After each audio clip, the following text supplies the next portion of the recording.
An interview is an exchange of information between two people in the form of questions and answers. People might experience formal and informal interviews during their lifetime. Formal interviews include interviews for getting a job or applying for a study program. Informal interviews do not follow strict procedures and are held in an informal setting. For example, informal interviews are used when an employee is looking for advice or wants to receive more information about a specific topic. Parts of an interview. During the introduction of an interview, a candidate is greeted by an interviewer. The outline, structure, and purpose of the interview are presented. The body of the interview is the central part of asking questions and receiving answers. In the closing part, the next steps of the process are explained, and an interviewee can ask clarifying questions. The purpose of seeking information. The purpose of seeking information is to obtain the necessary knowledge and create bonds with coworkers. For example, if I want to receive recommendations from colleagues, I request information by asking them directly. Sometimes, before asking, I observe the environment to determine whom to ask. The importance of questioning yourself. Questioning oneself is crucial because it does not only imply doubt or hesitation. It is a possibility to look critically at one's own actions and reasoning without making hasty decisions. Moreover, it is a way to formulate the right questions and look at stressful situations from a different angle. Direct and indirect questions, open and closed questions, single and multiple questions. Open and single questions can be used at the beginning of an interview to make interviewees feel confident. Multiple questions let an interlocutor know that an interviewer is listening.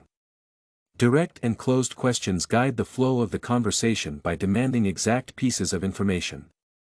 Indirect questions help build communication when discussing issues. Direct: what are your salary requirements for the position? Indirect: do you know whether your professor approved the thesis topic? Open: can you give an example of how you managed conflicts with colleagues? Closed: did your job involve traveling? Single: how long have you been learning Spanish? Multiple: how old are you, and what is your educational background? Questions during meetings in no threatening ways.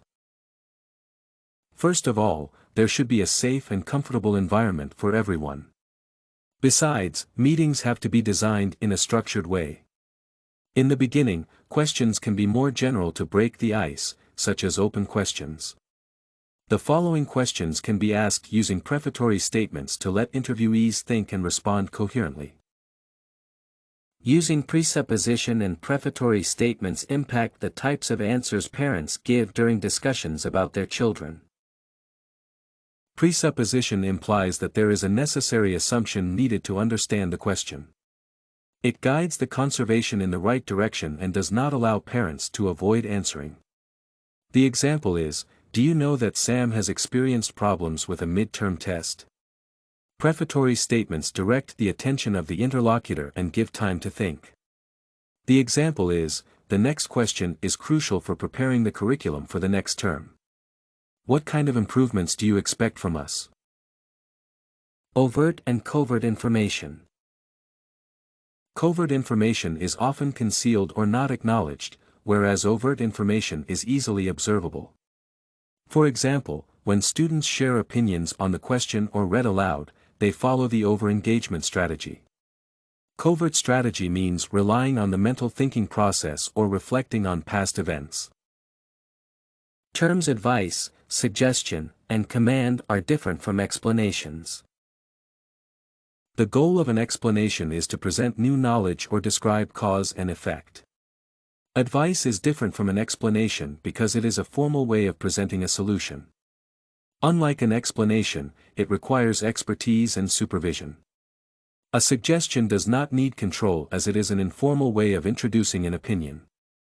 In contrast to a simple explanation, command implies exercising direct authority and guidance over someone.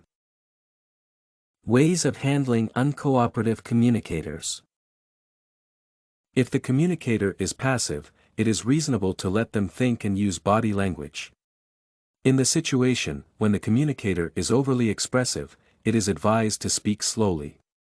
Overly talkative communicators need to be guided and stopped when necessary. If the communicator is easily distracted, try to set eye contact and take an open position. Knowing ways of dealing with uncooperative communicators decreases the probability of conflicting situations in the workplace. Moreover, it ensures confidence in critical or unexpected situations. Everything you need for studies, essay samples, writing tools, and tips, you can find at studycorgi.com.